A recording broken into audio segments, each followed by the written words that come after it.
I'm Derek. This is Zach. We are the founders of Mach1Play, and we're going to make a podcast, try to get one out every week, about general gaming topics that interest us and you all. So to get started, what we thought we'd talk about first, pretty relevant, would be we're going to talk about the future of eSports and DLCs in games. I think we're going to go ahead and start off with DLCs, I think. The reason this is super relevant, I'm sure most of you know Destiny 2 and the announcement of their first DLC like 2 months after the game was released or whatever the time limit or time frame was. I just want to say we don't necessarily think DLCs are bad. There's plenty of cases where DLCs are fine.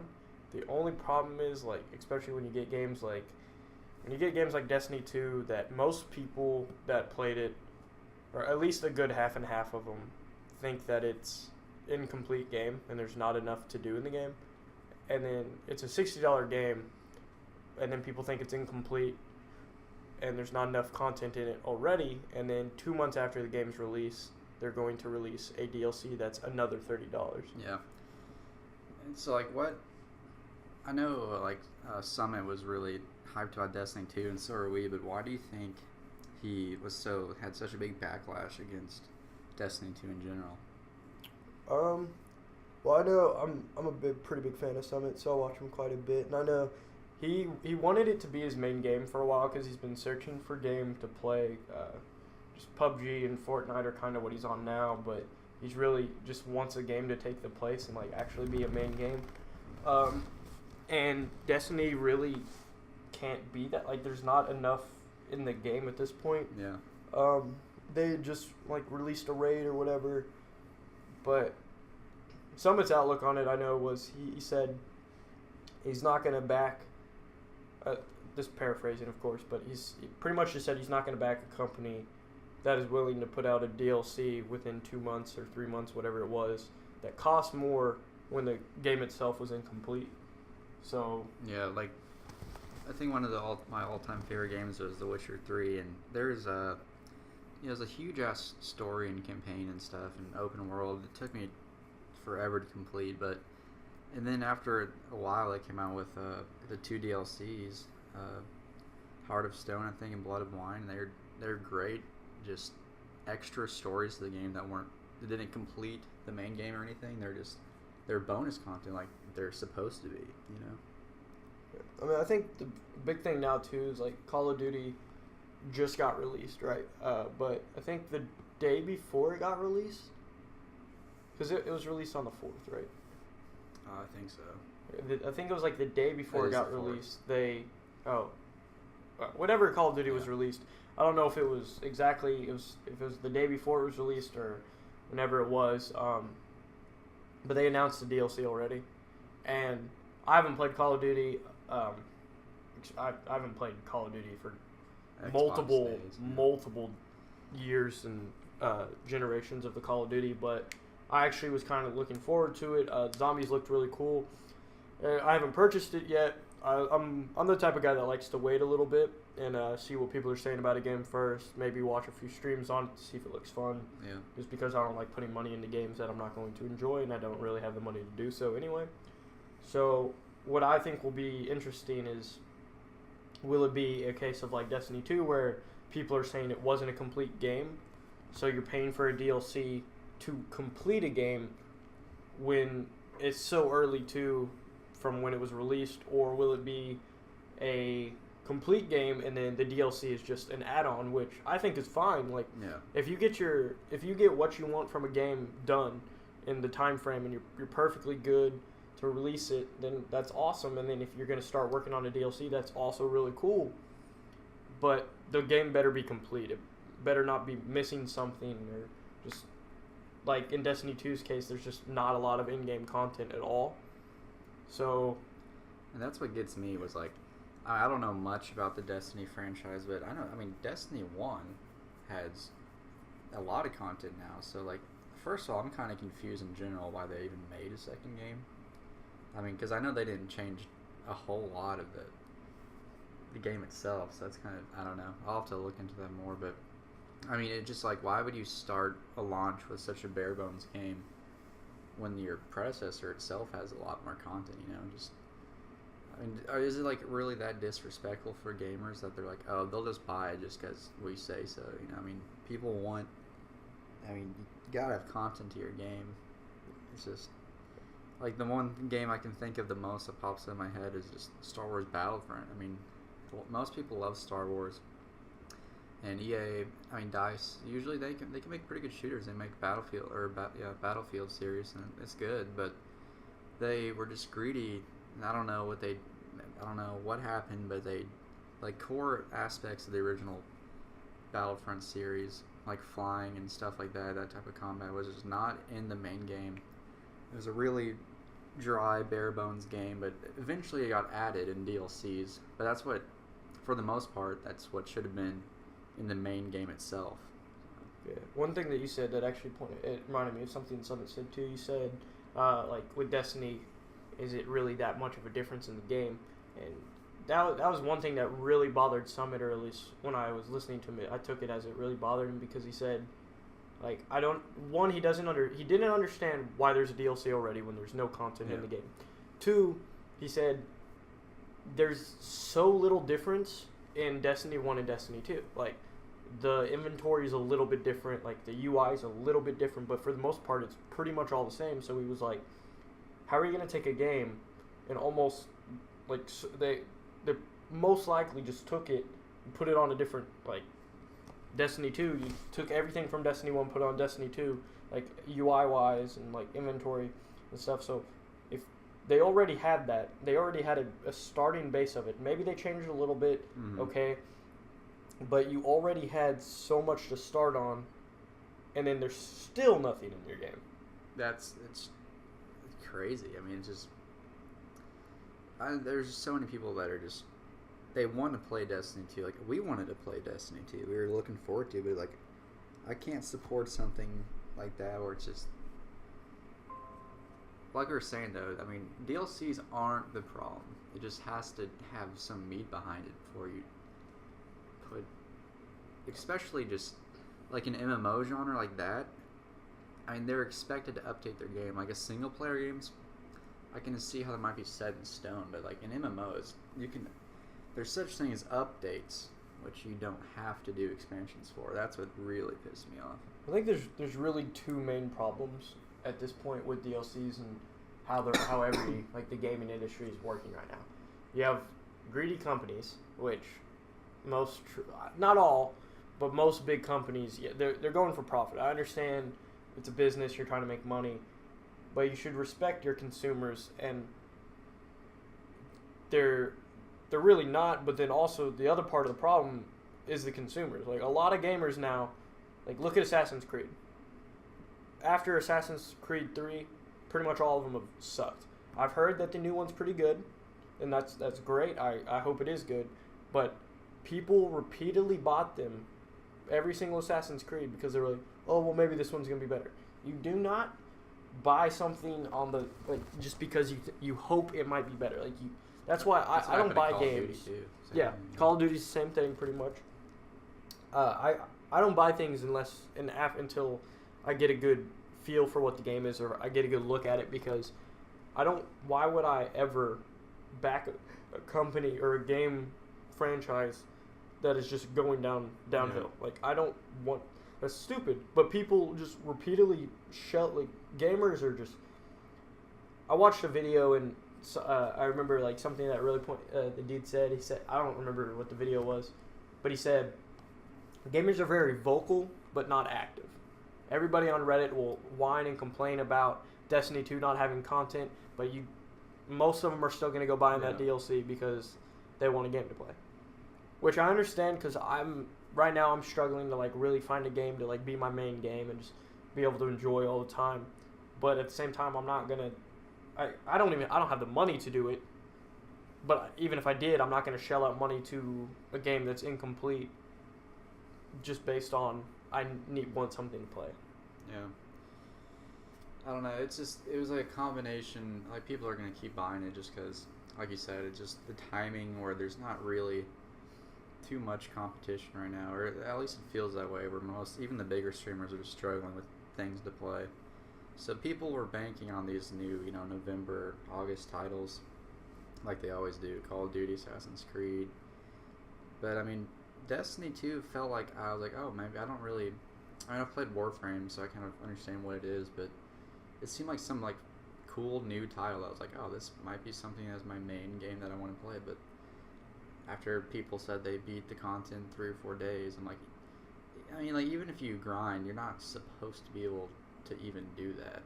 Yeah, anyway, I understand people freak on games and they get everything done really quickly, or they try to. But even if they're doing that, you shouldn't be able to. It's an MMO. You shouldn't not be able to beat an MMO, do everything in the game in like 4 or 5 days, or whatever it was. I forget how. I think it was like around 4 days that the people, the main ones at the very top, like your high scores, aiming people, which you're always gonna have that in games. We're all nerds. We love it. Some nerds love it even more than others. Like there will always be those people that try and do that.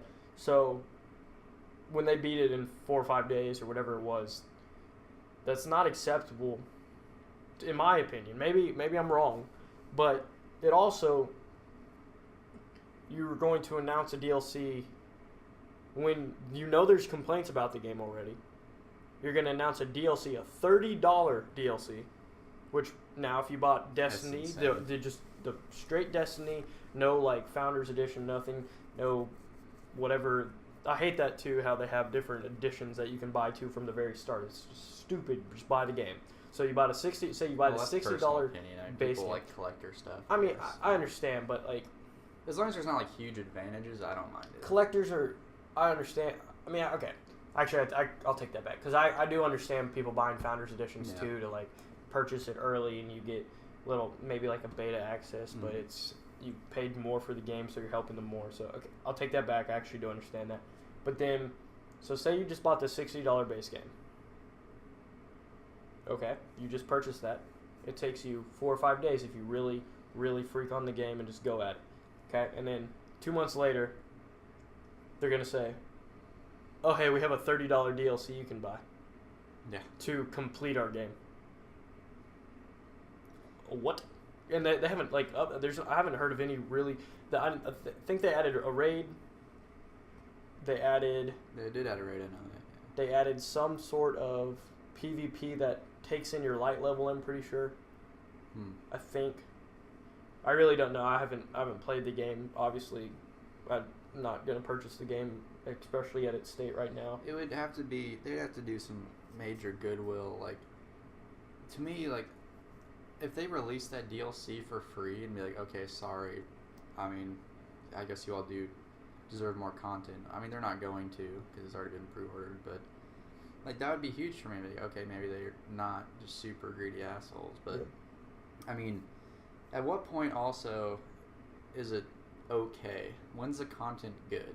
Like, let's say they did add this DLC and it adds a few new bosses and raids. Is that a complete game? You know what I mean? Like, what is the accepted limit for a fresh MMO to be completed, per se? I mean, that's a good question. I think that would differ from person to person, which I guess I understand. Like, some people might think that Destiny 2 at the start was a full game, but I think there was like 4 events you could really do in-game wise.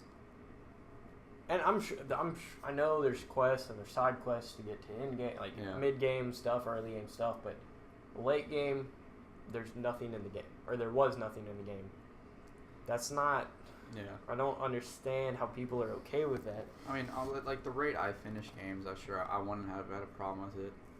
But I know not everyone's like that, and they like to put a lot more time in a game, so it's definitely not acceptable, especially because we're all spending the same amount of money on it. I mean, but I just hope it doesn't continue as an industry trend, which it looks like it might happen unless people really revolt against it. But like we said, people are eager to play something, so it looks like a lot of people are definitely already signing up for it, which is kind of sad, but and at the end of the day, I guess it is their money, Yeah, I think one thing that is actually, it's really good for the industry, whether you think it's the DLCs are fine, whether you think Destiny 2 is okay the way it is, or it's kind of stupid and a ripoff to a point.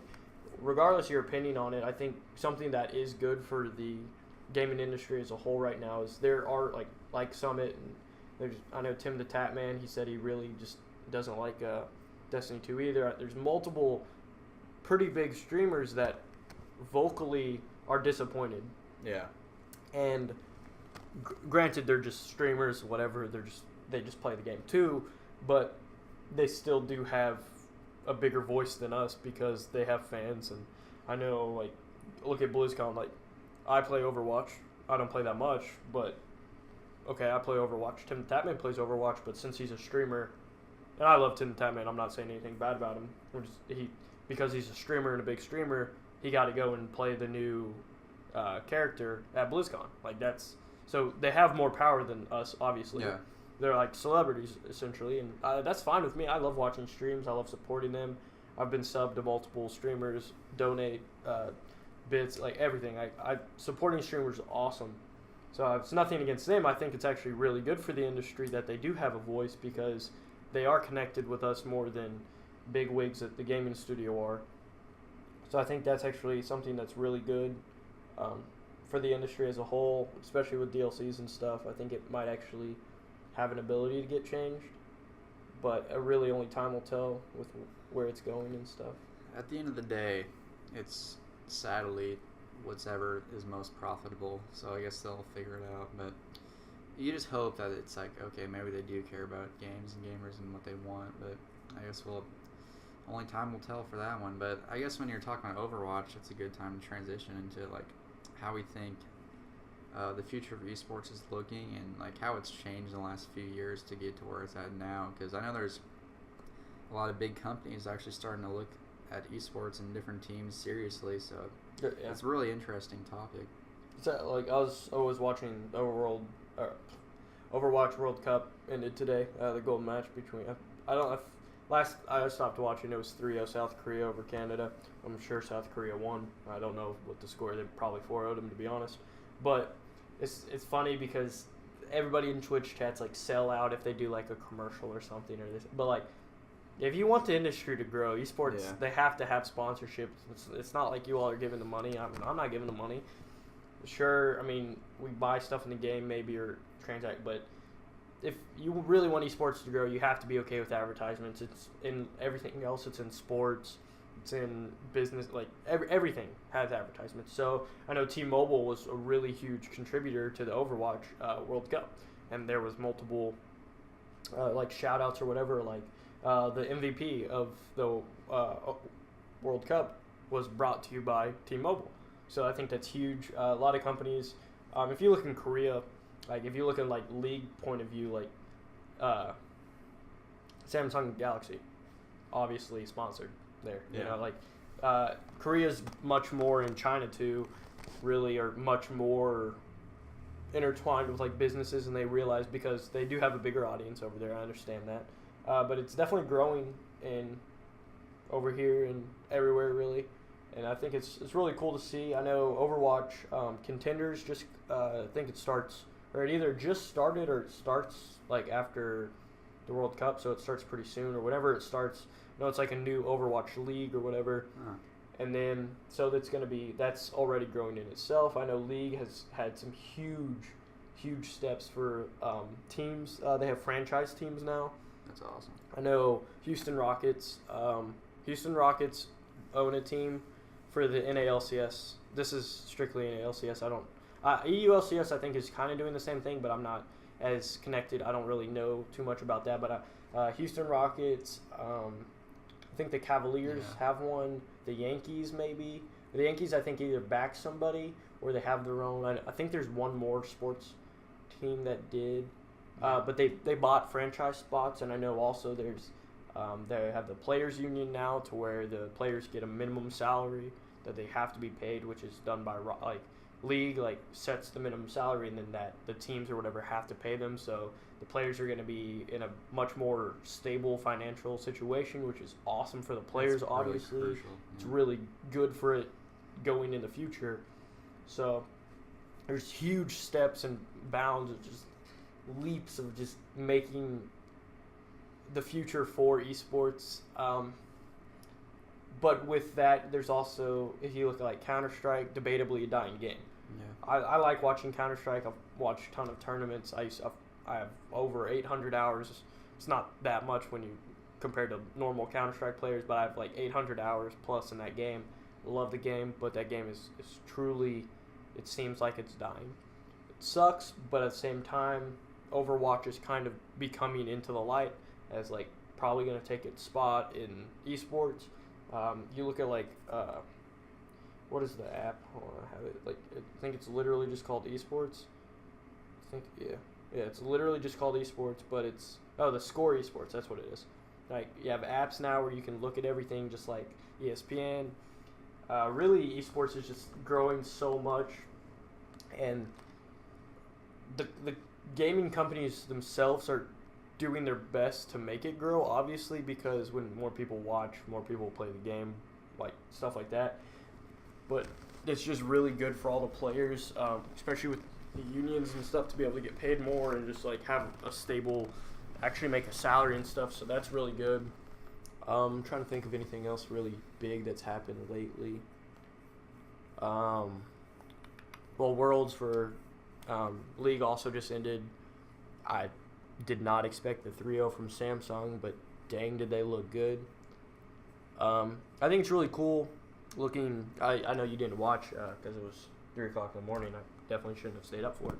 But they had a dragon fly over the whole. They were in the Olympic Stadium in China. That's cool. It's called the Bird's Nest, I think is what they called it.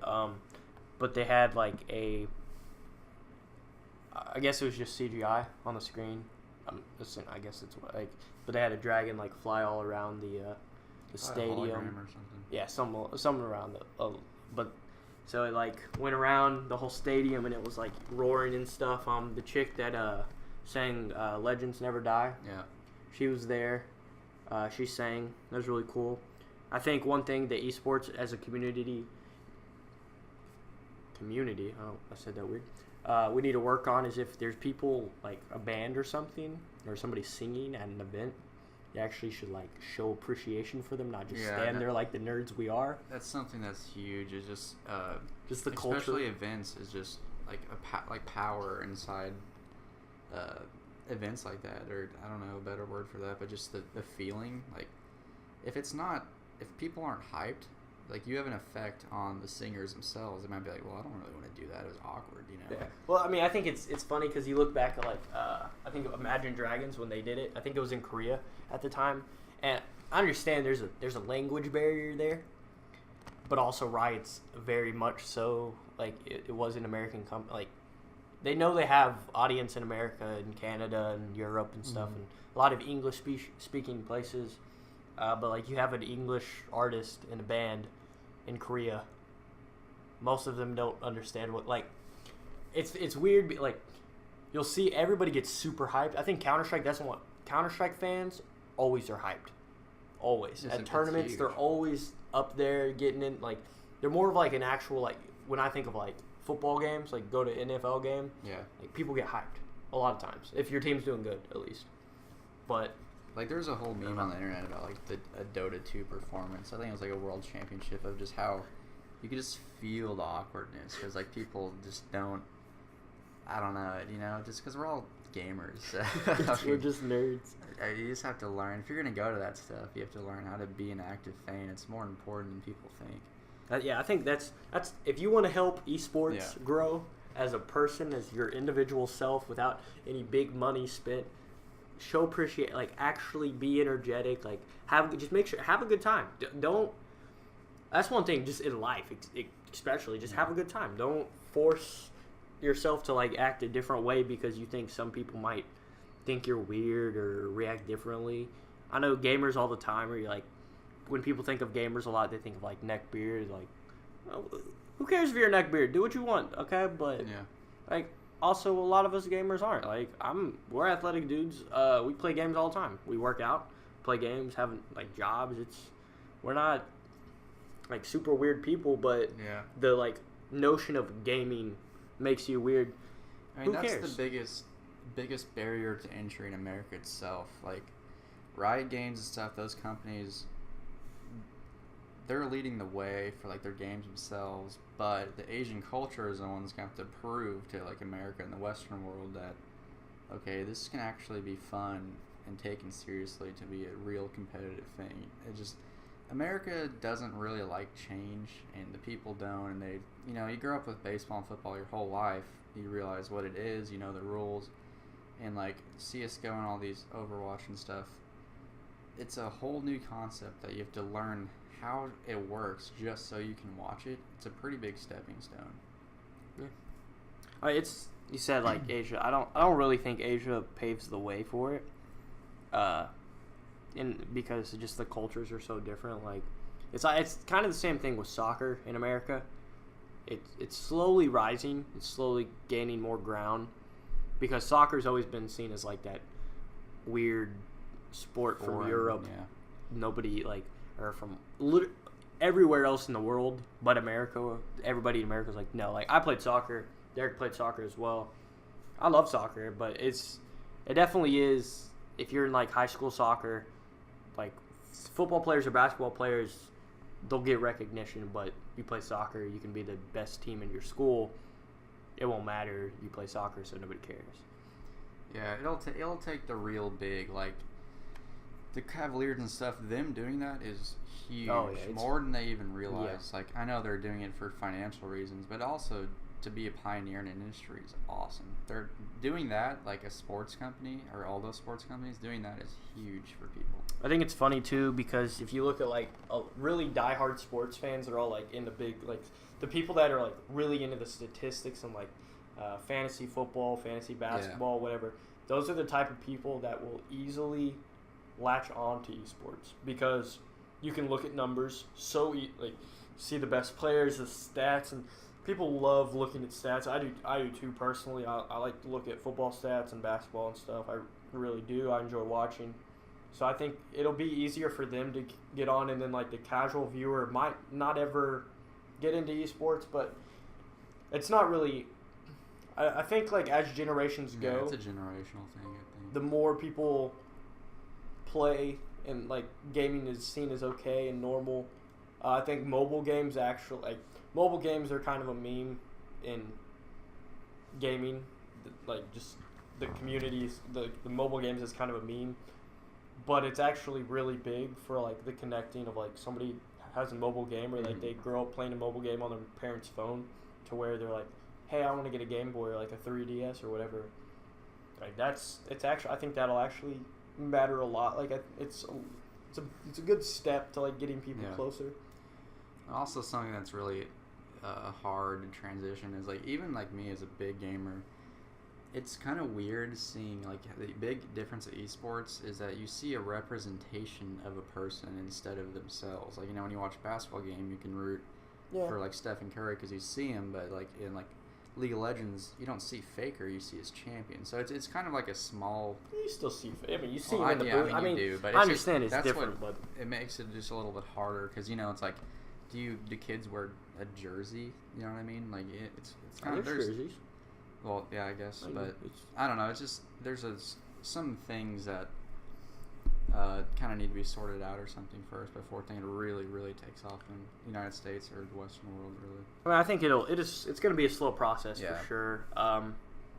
But I think it eventually will get there. I definitely hope so. To where esports is huge. I think, like I said before, really Overwatch and League are probably the leading. Well, Dota's up there. Yeah. But Dota's weird because I don't really hear anything about Dota until TI. Like, I watched all of TI. I haven't watched any other competitive Dota since the last TI. But I don't know. I played League, so I'm not really big into Dota but I still enjoyed watching TI because it's super hyped and stuff. But I think it's just not as well put out there, I guess, or like advertised. So I think League and Overwatch will really be the driving factors for esports growing as a thing, and really the fans too, backing esports, like telling your friends. They might think you're weird. Like, most of you will probably all have nerd friends too. We do too, but we also have like some. I have my like sports friends too. Like I grew up playing soccer with and other sports like that. So like getting them to kind of know about it is kind of cool. They might react weirdly to it at first, but like you can get them to like kind of like look at it in a little bit, and they're like, "Oh, this actually isn't that bad." Yeah. And it's like CS:GO like for me, I really didn't enjoy it. But it's personal preference. But I think what's really cool or challenging, even for like Riot Games, for their games to stick, they have to be fun. I think like that's something even if something's competitive, like I mean, chess is competitive, but it's not like huge around the world, right? Like something has to be. Your esports has to be both balanced and fun at the same time. So that there's just, I think it'd be cool to see which esports take off and which don't. I think that's actually interesting that you bring up because, like, if you look at like Dota compared to League's very simple. Yeah. The art style is very simple. It's really easy to look at. You know what you're looking at. Even if you like go into like as a brand new viewer, you like see like a guy in mid lane. You know he's the dude. Like the minions are way small. Like you can it's just easier to tell than in Overwatch at the same time. It's more of like a cartoony thing. Like I think Fortnite and PUBG is also a good thing. Like some people like the realistic. Personally, I kind of like the art style of Fortnite more than I do PUBG. Yeah, I like and PUBG's but I think preference. I think it's easier for esports too to catch on if it's more of a cartoon, like just not like it's easy to look at. It's really easy to look at. Because that's what people associate with games too, anyway, for the most part. But like I think that's a problem with Overwatch. Maybe it's not a problem. It's just how I see it. It's just like a camera. It can be kind of hard to keep track of what's going on at certain points, especially like maybe like a Tracer game or something. You know, it's like if someone doesn't really have a keen eye or haven't played much, it's like, whoa, I don't really know what's going on. So it's I think for that you have to, because really you don't watch one person. Well, yeah, the camera's switched though. Yeah, and I think what helps them is like if it was like a team deathmatch, it would be harder, but like all of the things in Overwatch are either you're on a point or you're on a payload, so there's a certain objective that they can pretty much just keep the camera on, and you can like see most of the action at least. And I mean, I think the cameraman and what do they call them, observers? Yeah, observers. They do a good job at like trying to get the big plays and stuff. And I know Overwatch just announced the replay too. Like they can like fully replay things and like give you different angles and stuff, which helps a lot with watching competitively and stuff. So I think that'll be huge. It's just so fast paced. Yeah, I see why it can be hard for them, but I mean that's just some cool parts about it. But yeah, so I think that's where we're gonna end it for today, guys. We'll get you another topic next week to start thinking about. But hope you enjoyed our podcast. So let us know. Video is an option for the podcast. Definitely. This is kind of off topic of what we were talking about, but video is an option. We just didn't really know, and thought it'd be easier for the first one to just have voice only. Let us know what you think about the DLCs, especially. I think that's really important, and what you think esports can really do, or what we can do as fans and stuff to like make it bigger. Just let us know what you think about the podcast, and feedback's always good, good or bad. It's always helpful. So yeah. All right, guys. See you next time. So.